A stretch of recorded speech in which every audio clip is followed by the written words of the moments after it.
La maladie d'Alzheimer est une maladie neurodégénérative qui touche préférentiellement le sujet âgé de plus de 75 ans, mais elle peut toucher aussi le sujet jeune avant l'âge de 60 ans. C'est une maladie qui résulte de l'accumulation de protéines qui sont toxiques pour le système nerveux. Le patient va perdre ses capacités cognitives, qui sont relatives bien sûr au fonctionnement et aux connexions de ses cellules nerveuses. Il va manifester des troubles de la mémoire, des troubles du langage, des troubles de la perception, des troubles du raisonnement, des troubles de la prise de décision, des troubles aussi de l'exécution des mouvements et le patient va perdre ainsi son autonomie. Ce chiffre-là va augmenter en 2030 à pratiquement 78 millions de cas.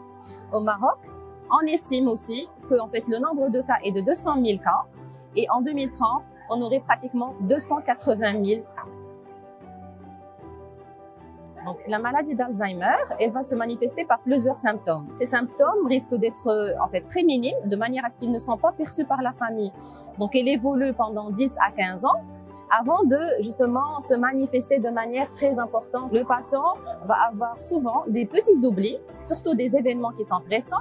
Il risque d'oublier ses clés, il risque d'oublier la porte de la voiture ouverte, la porte de la maison ouverte, le feu, etc. Et puis ça s'aggrave avec le temps jusqu'à ce qu'il arrive à un stade très sévère de la maladie où il oublie pratiquement tout.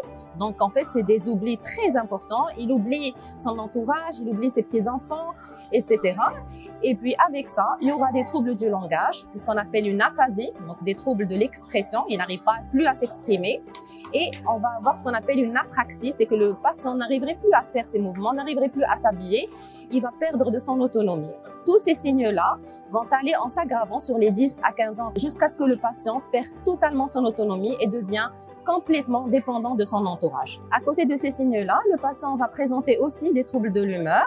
Donc le patient risque d'être dépressif, il risque d'être anxieux et il peut aussi avoir une agressivité vis-à-vis des autres personnes qui vivent avec lui, ce qui rend cette maladie très lourde sur le plan social. Il n'y a pas de cause directe, mais il y a plusieurs facteurs qui vont faire que le patient va être prédisposé à développer la maladie. Les facteurs qui ont été mis en évidence dans les différentes études sont bien sûr les facteurs de risque cardiovasculaire, notamment le diabète, l'hypertension artérielle, l'hypercholestérolémie, l'obésité. Le patient ne fait aucun effort mental, ne fait pas de sport. Tout ça, c'est des éléments qui ont fait que justement on a eu une augmentation du chiffre des patients justement qui ont eu cette maladie. Il y a la prédisposition génétique. Il y a des familles où on a justement plusieurs cas de maladie d'Alzheimer et on a l'impression que ces cas-là, ils touchent beaucoup plus le sujet jeune. Donc on a pratiquement 1% des causes qui vont être d'origine génétique, qui prédisposent le patient à développer la maladie d'Alzheimer.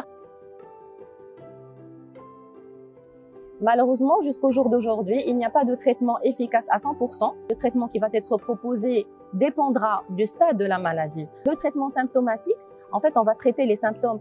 Si le patient il a des troubles psychiatriques, il serait pris en charge par la psychiatre. Et à côté de ça, il va falloir, en fonction bien sûr du stade de l'évolution de la maladie, proposer une rééducation orthophonique quand on aura des troubles du langage, une rééducation motrice quand on aura des troubles moteurs. Et bien sûr, il faut surtout insister sur le soutien psychologique et du patient. Mais d'un élément qu'on oublie souvent, c'est l'aidant qui vit avec ce patient-là. L'intervention d'un psychiatre auprès d'un patient qui est suivi pour une maladie d'Alzheimer peut se faire à différents moments de l'évolution de cette dernière. Il arrive parfois que le psychiatre soit en première ligne, dans la mesure où la maladie peut se manifester initialement par des troubles psychocomportementaux. Donc c'est lui qui va détecter, dépister et orienter si nécessaire vers un confrère neurologue. Par la suite, certains patients avec une maladie d'Alzheimer peuvent développer des états dépressifs qui peuvent nécessiter un suivi et une prise en charge par un psychiatre. Et enfin, à des stades plus évolués de la maladie, peuvent apparaître des symptômes psychocomportementaux tels que des troubles du comportement, des perturbations du sommeil, des perturbations du comportement alimentaire qui peuvent nécessiter une prise en charge psychiatrique avec éventuellement un traitement médicamenteux. Au total, la prise en charge d'un patient suivi pour maladie d'Alzheimer est multidisciplinaire. Elle va faire intervenir plusieurs intervenants, notamment un psychiatre et un neurologue qui vont s'occuper du volet médical et de la prise en charge médicamenteuse quand c'est nécessaire.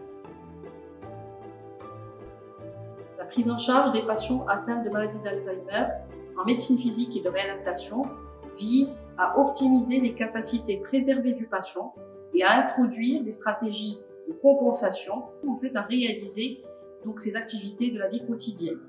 Cette prise en charge passe initialement par une évaluation médicale précise des déficiences et des incapacités en vue d'asseoir un projet de soins de rééducation et de réadaptation au sein d'une équipe pluridisciplinaire comprenant la réadaptation cognitive, la rééducation motrice, psychomotrice et éventuellement l'aménagement de l'environnement du patient et introduire, si nécessaire, des aides techniques. La particularité de cette prise en charge, c'est qu'elle permet également d'inclure la famille dans ce projet afin de les doter des outils de gestion autonome. On a dit qu'il y a eu des facteurs de risque cardiovasculaire qui vont prédisposer à la maladie. Donc, on va lutter contre ces facteurs de risque cardiovasculaire, notamment l'hypertension artérielle, le diabète, l'hypercholestérolémie. Donc, le patient doit prendre ses traitements, doit faire son régime et doit maintenir une activité physique satisfaisante. À côté de ça, il doit lutter aussi contre l'obésité. Il doit aussi réaliser des exercices mentaux, un calcul mental, etc. pour maintenir un bon niveau intellectuel. Donc, tous ces éléments-là vont nous faire prévenir cette maladie. Et bien sûr, on voit que le nombre de patients, il augmente avec le vieillissement de la population. Donc, on doit inciter ces patients-là à consulter au moindre signe vasculaire.